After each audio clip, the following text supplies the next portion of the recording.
has finished. You can look at it once more if you want. A man was coming up the path. He was tall and handsome, with a large black beard. The front doorbell rang loudly. "Hide behind the door," said Holmes quietly. "This man is very dangerous, and we must be careful." We waited in silence for a minute. Then the sitting-room door opened, and a man stepped into the room. At once, Holmes put a gun against his head, and Inspector Martin put handcuffs on his wrists. The man looked at us. His black eyes looked angry. "I received a note from Mrs. Cubitt," he said. "Where is she?" "Mrs. Cubitt is badly injured," replied Holmes. "Her life is in great danger." The man cried out. He sat down on a chair and put his face in his hands. "I didn't know she was injured," he said. "I shot her husband when he tried to kill me, but I would never injure Elsie. I love her more than anything in the world." Suddenly the man looked up. "Wait," he said. "If Elsie is badly injured, who wrote this?" He opened his hands and threw a note onto the table. "I wrote it to make you come here," said Holmes. "You wrote it? But how could you know the meaning of the dancing men?" "I worked out what the figures meant," replied Holmes. "But now, tell us your story." "All right," said the man. "If Elsie dies, it doesn't matter what happens to me. My name is Abe Slaney, and I've known Elsie since she was a child. Her father was head of a gang of crooks in Chicago, and I was a member of the gang. Elsie's father thought of the secret writing of the dancing men. The members of the gang used it to send messages to one another. Elsie and I were engaged to be married. But Elsie hated her father's business, and she didn't want to be married to a criminal. So she ran away to England. She met and married this Englishman, Hilton Cubitt. I wrote to Elsie, but she didn't answer my letters. In the end, I came to England and stayed at Elridge's farm. I knew Elsie understood the pictures of the dancing men, so I left messages where she would see them. In the messages, I asked her to come away with me, but her only answer was, "Never." Then Elsie wrote me a letter. She said she would meet me at 3 o'clock in the morning, when her husband was asleep. She brought money with her. She offered me the money and asked me to go away. I became angry and tried to pull her through the window. Just then, her husband rushed in carrying a gun. He fired the gun at me and missed. At the same moment, I shot at him, and he fell down dead. I ran across the garden. As I ran, I heard the window shut behind me. I've told you the truth, gentlemen. I didn't know Elsie was hurt. She must have shot herself after I left." While Abe Slaney was talking, a carriage arrived with 2 policemen in it. Inspector Martin turned to his prisoner. "It's time for us to go, Slaney. Goodbye, Mr. Holmes. I hope I'll work with you again one day." As the carriage drove away, I saw the note which Abe Slaney had thrown on the table. This was what Holmes had written. "If you work it out, Watson," said Holmes, "you'll find it means, 'Come here at once.' I knew Abe Slaney would come when he read the note. He would think Mrs. Cubitt had written it." "Well," I said, "criminals have used the dancing men to help them in their crimes, but now the dancing men have been used to catch a criminal." "Yes," said Holmes, "the dancing men have finally done some good."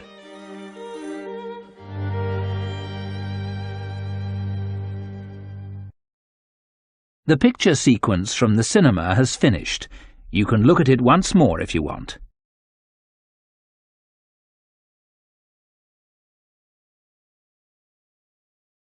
It was 6 o'clock. I was tired. It was time to go home. I did not like my work in the shop. I often had headaches, and my feet were always tired.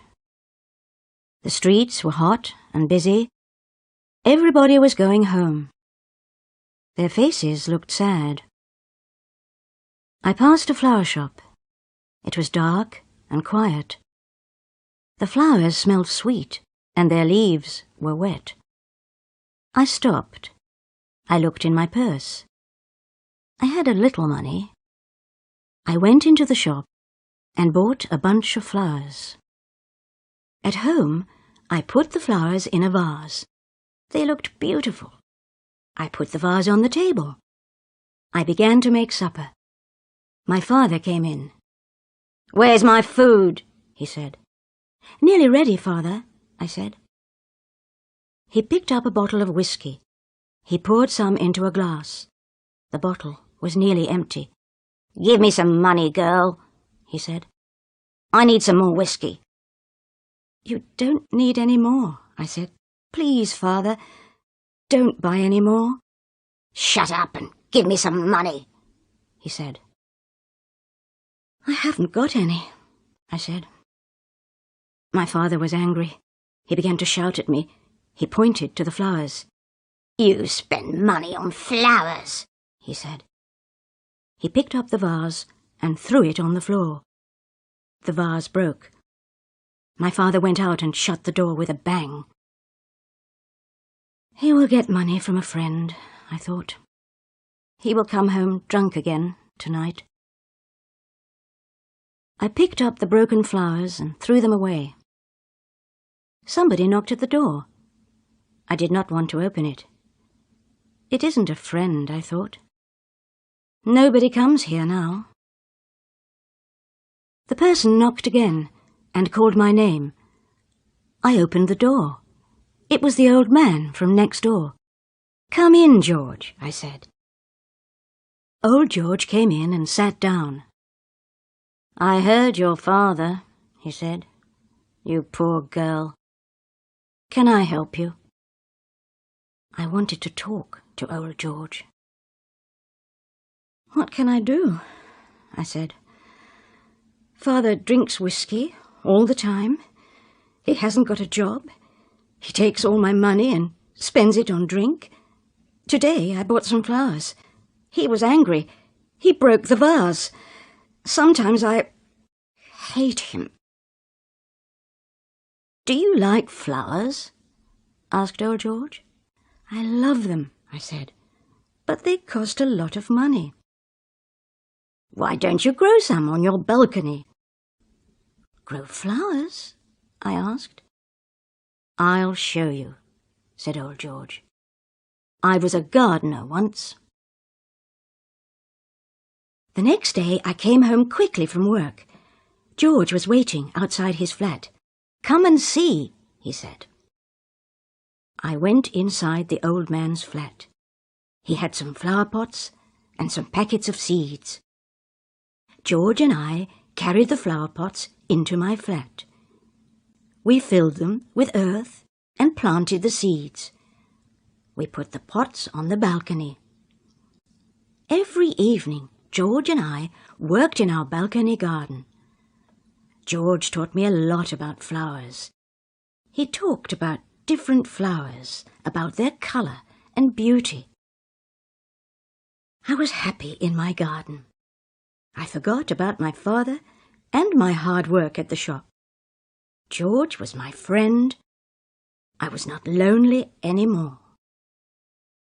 The picture sequence from the cinema has finished. You can look at it once more if you want. Months passed. My garden became larger and more beautiful. The flowers opened. My father never came onto the balcony. He did not like flowers. He did not like George. My father was drinking all the time. He always asked me for money, and he often hit me. He looked ill. George was ill too. He coughed and coughed.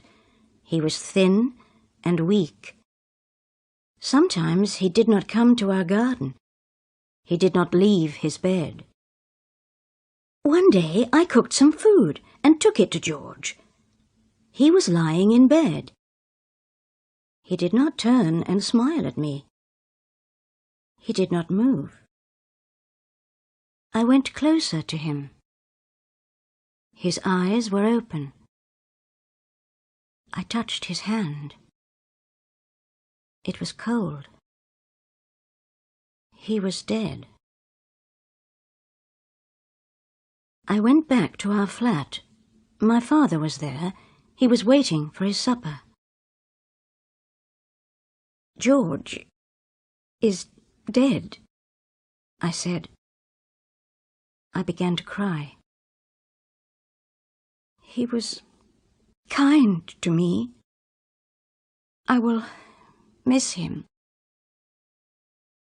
My father looked at me, but he said nothing. He took some money and went out of the house. My father came home late that night. "Why are you crying?" he said. "Are you crying for George?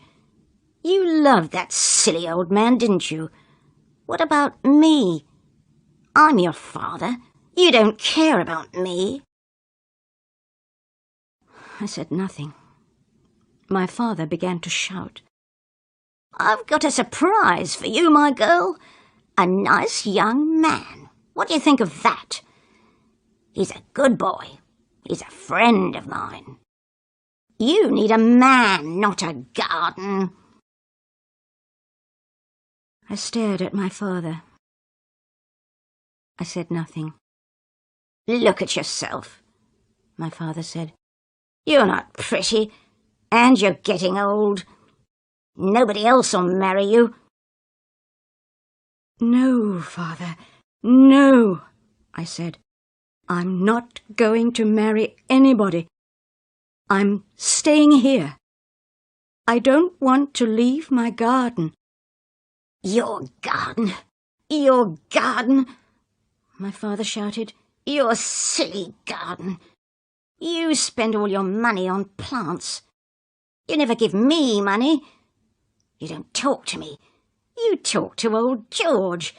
I hated him, and I hate your garden." I ran away from my father. I went to my bedroom and locked the door. There was a lot of noise. My father was shouting and breaking things.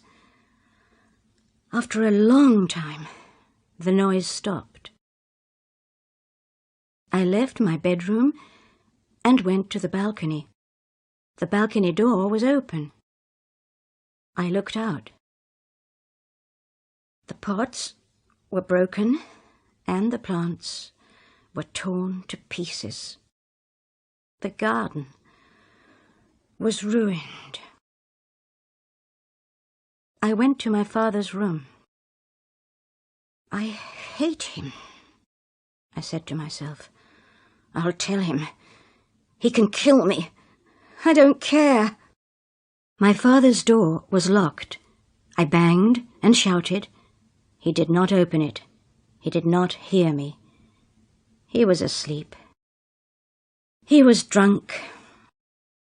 I went back to my room. "What shall I do?" I thought.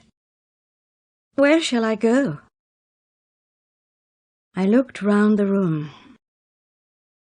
I took some clothes and packed them in a bag. I found some packets of flower seeds and put them in the bag. Then I took my purse and counted my money. I did not have very much. The picture sequence from the cinema has finished. You can look at it once more if you want.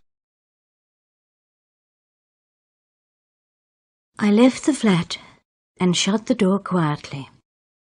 I stood outside George's door for a minute.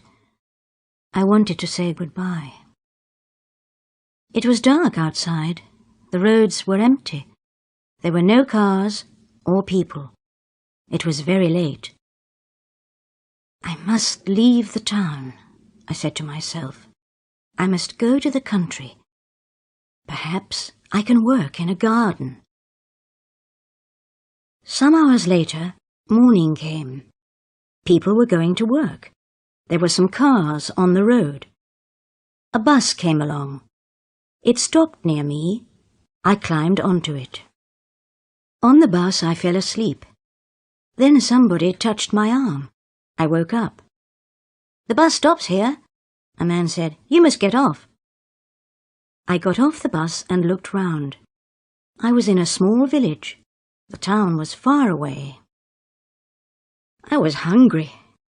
I went to a cafe and sat down. I bought some bread and tea. Now I had very little money. I must find work, I thought. I spoke to the waiter. "Can you help me?" I asked him. "I don't know this place. I need work.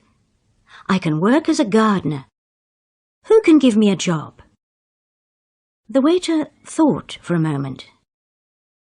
"There's Mrs. Jack," he said. "She's got a market garden. Perhaps she can help you." Mrs. Jack's market garden was 2 miles away. I was very tired, but I walked fast. The garden was on the side of a hill. There was a notice over the gate. Jack's Garden. Fresh vegetables and fruit for sale. I stood at the gate and looked inside. I saw a long line of greenhouses and a field of fruit trees. There was a small house behind the field. I liked the place. The picture sequence from the cinema has finished. You can look at it once more if you want. A woman came out of the house. She saw me at the gate and came up to me. "Who are you?" she said. "What do you want?" "Can you give me a job?" I asked. "No work here," said the woman. She turned and walked away. Suddenly, she stopped and came back. "Wait a minute," she said. "We have a new greenhouse. I'll need some help. Come with me." I followed Mrs. Jack to the house. She asked me many questions about plants and gardening. I knew the answers. Old George was a good teacher. "I'll give you a job," said Mrs. Jack. "You can start today." She smiled for the first time. Mrs. Jack gave me a room in her house. I worked hard for her, and I loved the work. I liked the country. I liked the fresh air and the sunshine. I did not think about my father, but I often thought about George. Mrs. Jack was kind. She paid me well for my work and gave me good food. But I did not like her son Harry. He was a big man with thick glasses. He did not talk much or smile. He watched me all the time. His eyes followed me. One day I was working in the new greenhouse. I was watering the tomatoes. "I'm safe here," I thought to myself. "I'm far away from my father and his friend." I heard somebody behind me. I turned round. It was Harry. He took my hand and smiled at me. "I like you," he said. "You're a nice girl." I pushed Harry away. "Go away," I said. "Don't touch me. I hate men. You're all the same. You drink and fight and break things. Leave me alone." I ran out of the greenhouse. I wanted to be alone. After that day, Harry did not look at me. He did not speak to me. I was glad. One day I had an idea. I need my own little garden, I thought. I'll grow some flowers. Then I will forget about Father and Harry. I'll make something beautiful. There was a small piece of ground near the house. I pulled out the weeds and dug the earth. I had George's packet of flower seeds. I planted them in my new garden and watched them grow. My new garden grew well. The flowers had beautiful colours. They smelt sweet, One day, Mrs. Jack visited my garden. "Look, Mrs. Jack," I said, "flowers grow well here. Why don't we grow some in the market garden? You sell fruit and vegetables. We can sell flowers too. You can make more money." "That's a good idea," Mrs. Jack said. "It's your idea, and you can do the work. But where will you sell the flowers? There's no flower shop here." I remembered the flower shop in the city. It was near my father's flat. I bought my first bunch of flowers in that shop. Next day, I got up early. I picked some of my best flowers. I took the bus to the city. In the city, the streets were hot. The people looked tired. Life is better in the country, I thought. The people in the country are happier. I walked quickly to the flower shop. I looked round all the time. I did not want to meet my father. The people in the shop were friendly. "Yes, we'll buy your flowers," said the manager. "They are very, very beautiful." The picture sequence from the cinema has finished. You can look at it once more if you want. I was pleased. I thought of Mrs. Jack and my garden in the country. I wanted to go back at once. I left the shop and began to walk quickly. On the corner of the street there was a beggar. He was old and very thin. His clothes were dirty. He had dirty hair and red eyes. He put out his hand. "Help me, lady," he said.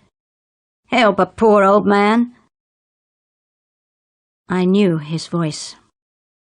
I looked at him. It was my father. I wanted to run away. I wanted to go back to the country and forget my father forever. But I stood still. I felt sorry for him. "Father," I said. His old red eyes looked up. There were tears in them. He knew me. "It's you?" he said. "What happened to you, Father?" I asked. "You ran away," he said. "You left me. I was ill for a long time. I was lonely without you. I was a bad father, but you were always a good daughter. You worked hard. I took all your money and sometimes I hit you. I broke up your garden. Don't talk about it, Father," I said. "I wanted to buy whiskey," he said, "but I didn't have any money. My friends left me. They didn't want me anymore. Now I'm a lonely old man. I stand here and beg. Sometimes people give me a little money. I get a little food.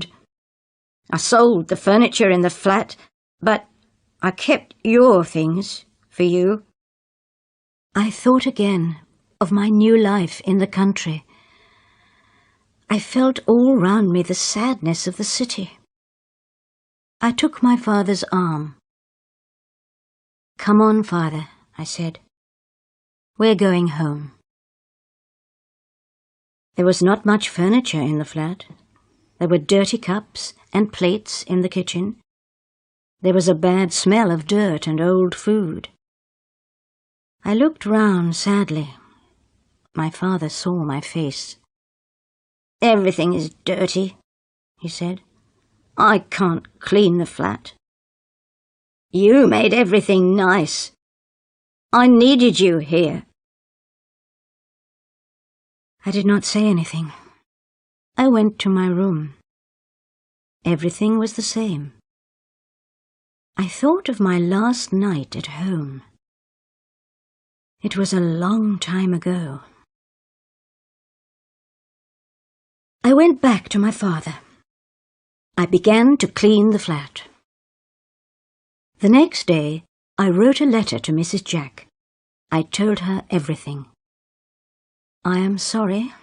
I cannot work for you any more, I wrote.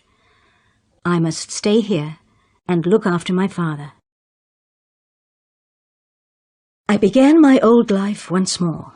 I took my old job again. I came home every evening and cooked for my father. I did not make my garden again. I felt too sad. My father was very different now. He did not drink any more. He looked much older. He talked to me kindly. But he lived in the past. Sometimes he talked to my mother. But my mother was dead. She died a long time ago. One evening, somebody knocked on the door. I opened it. It was Mrs. Jack's son, Harry. He was holding a large bunch of flowers. They were flowers from my little garden in the country. The picture sequence from the cinema has finished. You can look at it once more if you want. We're selling flowers to the flower shop now, he said. I bring them to the city every week. But these are for you. He gave me the flowers and left quickly. The flowers were beautiful. I'll make my balcony garden again, I thought. I worked on my garden every evening.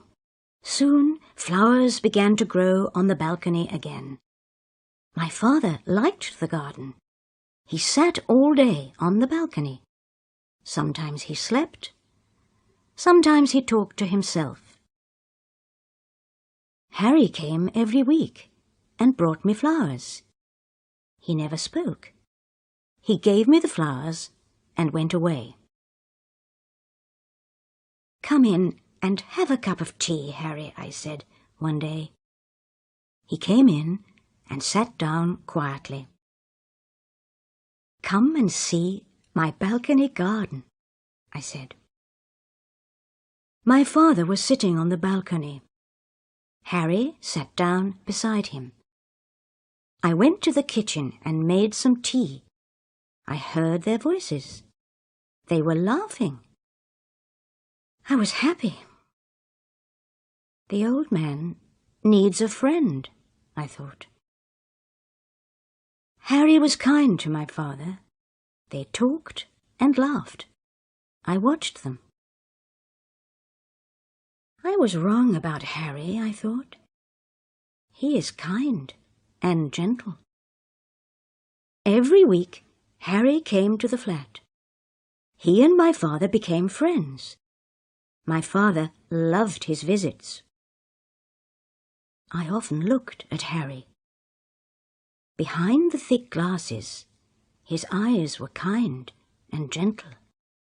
He often smiled now. I saw other things too. I saw his kindness to my father. I saw his love for flowers. One day I was watering the plants in my balcony garden.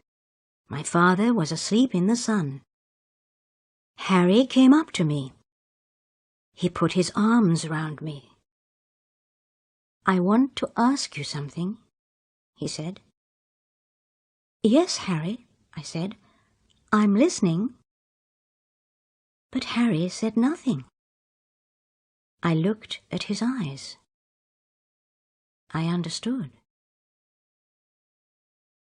It's all right, Harry, I said.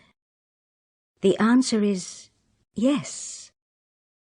The picture sequence from the cinema has finished. You can look at it once more if you want.